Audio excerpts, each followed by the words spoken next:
l'histoire du coup d'État du 23 décembre 2019 n'est qu'une manipulation. Il y a des hommes autour d'Alassane qui avaient intérêt que je disparaisse de la Côte d'Ivoire. Alors, j'ai vu les préoccupations que vous avez évoquées. J'ai entendu quelqu'un dire sa tristesse parce que je suis en exil. Je vous demande de ne pas être triste, car l'exil fait partie de la vie des hommes politiques, des hommes d'État.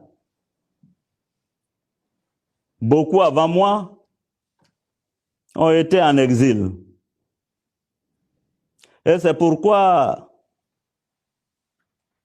quand encore j'étais au pays, j'étais contre l'exil. Je ne suis pas à mon premier exil. Je suis à mon 3e exil. Et c'est pourquoi je vais vous rassurer que c'est un cheminement peut-être difficile, mais je finirai par rentrer dans mon pays. Je vous disais tout à l'heure que de grands hommes ont été en exil. Le premier président de la Côte d'Ivoire, Félix Houphouët-Boigny, a été en exil. Le président Bédié a connu sa période d'exil. D'ailleurs, que je salue le président Bédié pour toute l'affection qu'il m'accorde. Le président Gbagbo a été en exil.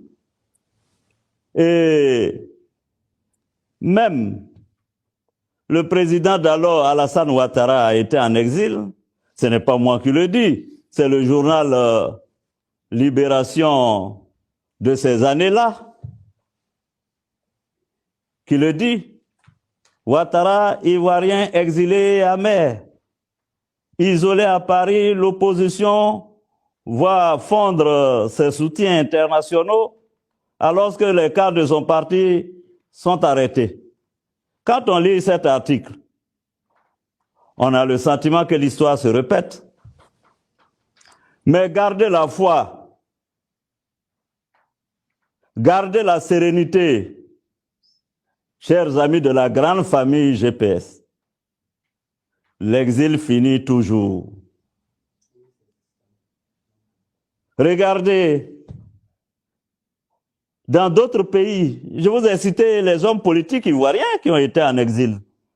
Le grand Mandela, il a été en exil.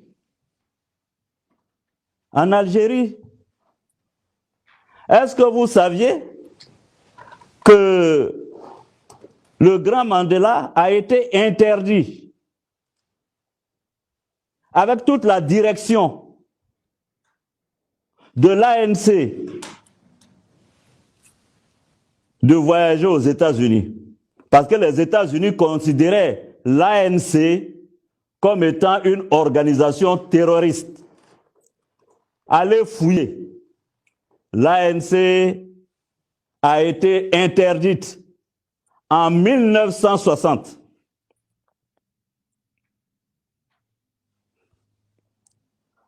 On ne peut pas... Quelqu'un a parlé de dissolution de GPS.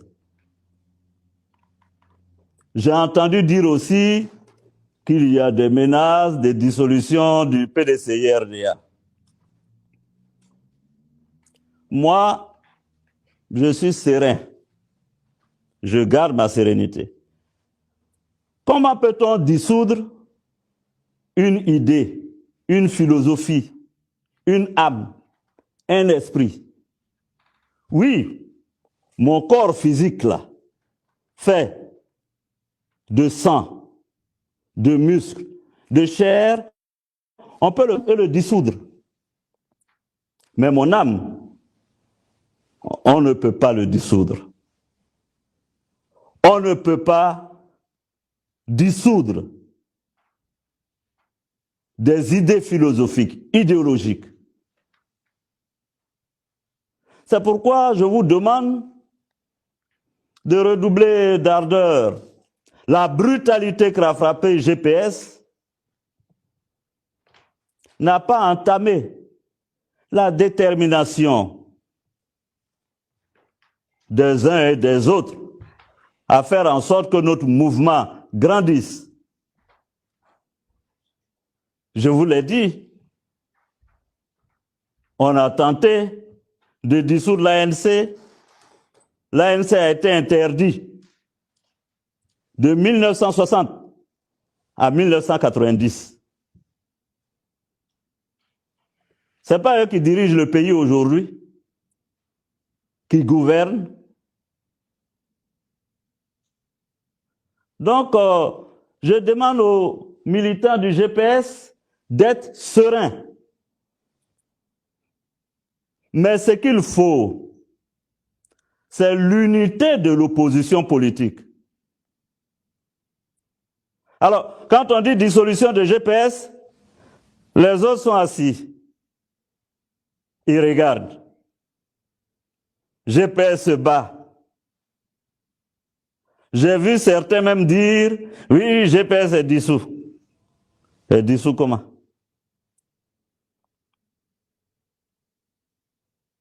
Demain, si on laisse faire, ce sera autour du PDCI et des autres partis, du FPI.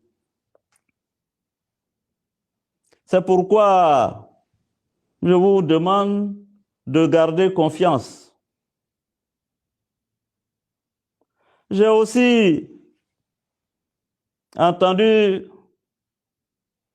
quelques préoccupations sur le 23 décembre. Je ne sais plus c'est quelle délégation qu'il a évoquée. Je crois que c'est l'Agnébi Diablin, qu'un de leurs fils a dit que j'ai voulu faire un coup d'État le 23 décembre.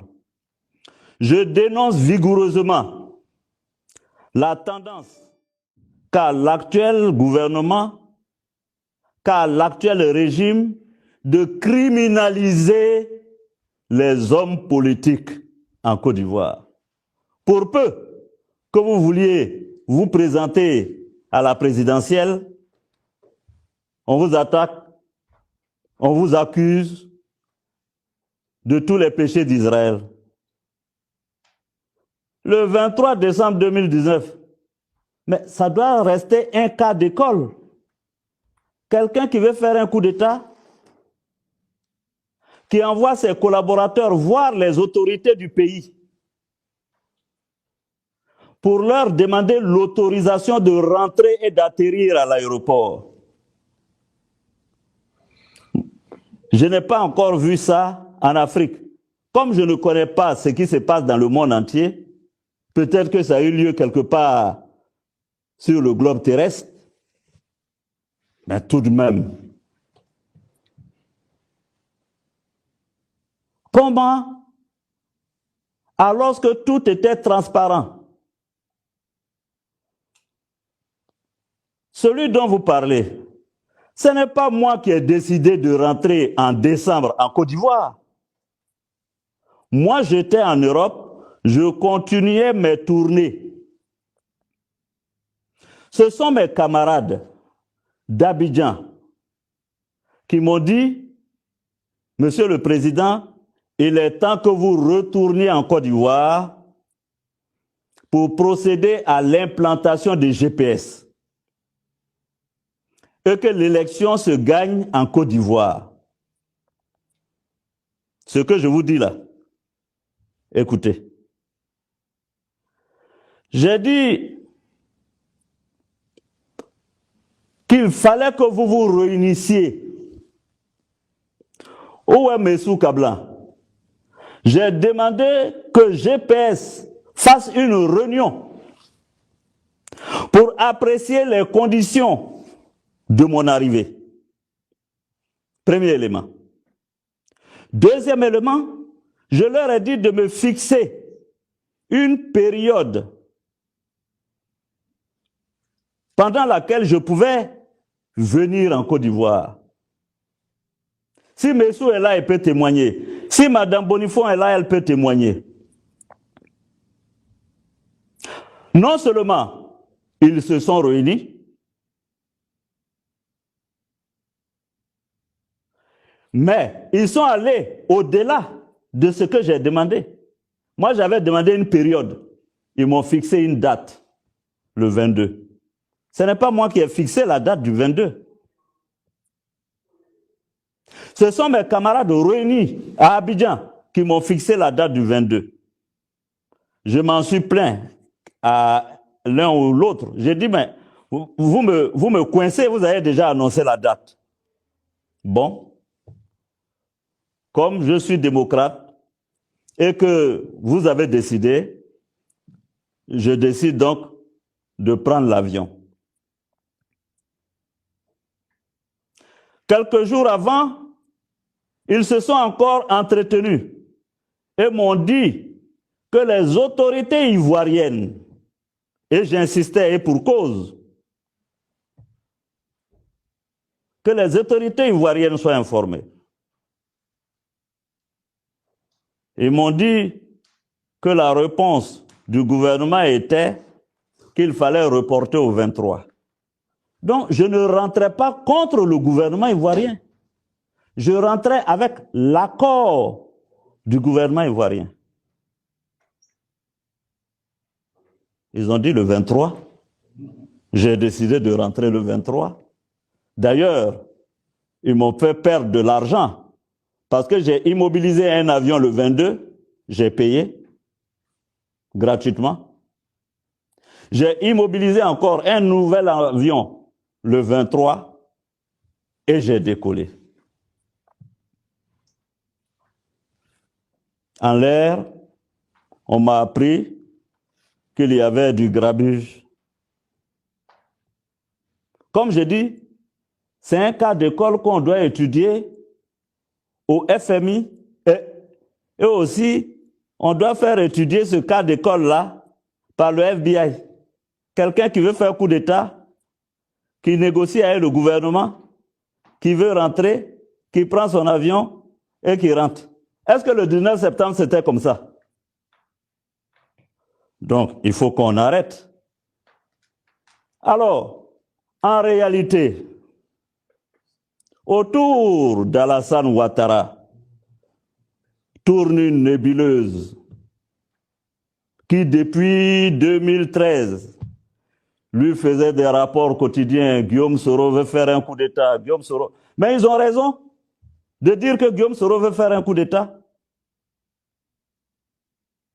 Comme quand en 2010, nous étions coincés au Golfe et qu'il n'y avait aucune solution. Et que je me suis battu avec bien d'autres. C'est pourquoi aujourd'hui, ils peuvent dire que je veux faire un coup d'État. Mais je suis serein. Je suis absolument serein. Il n'y a pas eu de coup d'État. Alors, dans tous les pays en Afrique de l'Ouest maintenant, c'est devenu une pratique.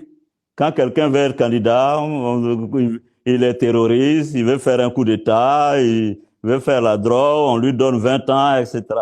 Il faut que ça cesse. Il faut que ça cesse. Ça ne peut pas continuer. On ne peut pas bâtir la Côte d'Ivoire ainsi. Il faut que nous allions au pardon et à la réconciliation. Et ça, c'est très important. Je suis là aujourd'hui devant vous pour vous dire que je suis un fervent partisan de la justice. Donc le 23 décembre 2019, vous savez, les gens ils peuvent raconter ce qu'ils veulent. La justice ivoirienne, elle est aux ordres malheureusement. C'est pourquoi la Côte d'Ivoire perd tous ses procès à l'extérieur. Quand ils ont parlé de l'affaire de coup d'État, la Cour africaine des droits de l'homme et des peuples a déclaré que c'était un procès politique et que j'avais le droit d'être candidat à l'élection présidentielle. Je vois certains qui se moquent et qui me moquent, qui disent oui, Guillaume a dit qu'il n'y aurait pas d'élection en octobre 2020. Ah, il y a eu élection en Côte d'Ivoire. Le grand Alassane Ouattara du FMI, seul premier ministre d'Oufo-Boigny, il n'a pas trouvé quelqu'un d'autre en Côte d'Ivoire. Si ce n'est pas d'aller chercher Kakabé pour venir le gagner, et puis dire qu'il a gagné l'élection. Franchement, Gueye a fait mieux.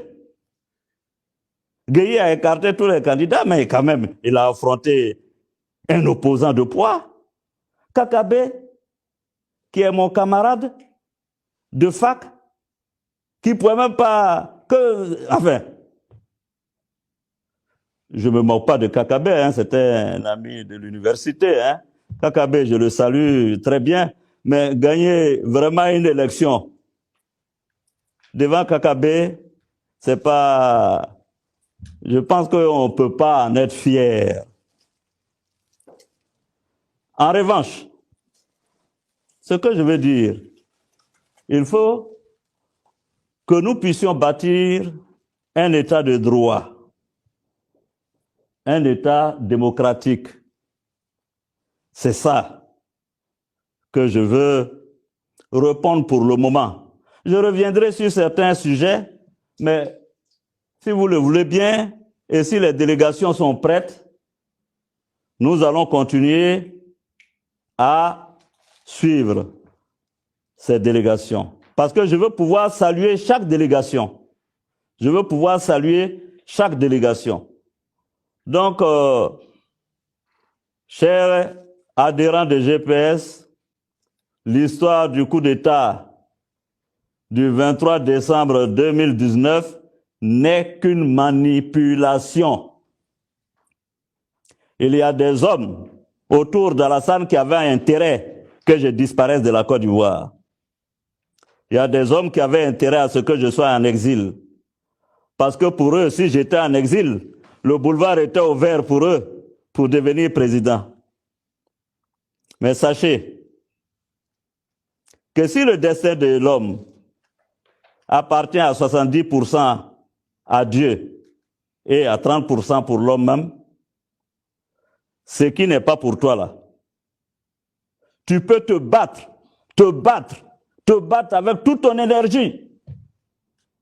Mais à 3 secondes de s'asseoir sur le fauteuil, tu tombes raide mort. C'est pourquoi à Niakara, j'ai dit, et je le répète aujourd'hui, Seigneur Dieu, c'est toi qui connais le cœur de chacun. Moi, je ne suis pas un obsédé.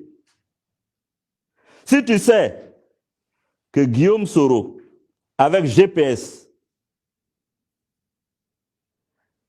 gagne l'élection en Côte d'Ivoire, il va travailler à la tranquillité et à la paix.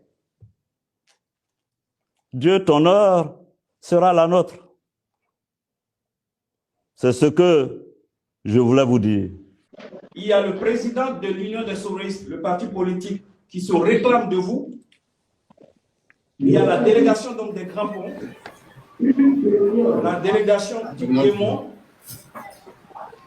et l'imposante délégation de Yopougon, dirigée par Yo Baba. Monsieur le Président, vous avez répondu sans phare et sans faux fuyant à la première série des questions.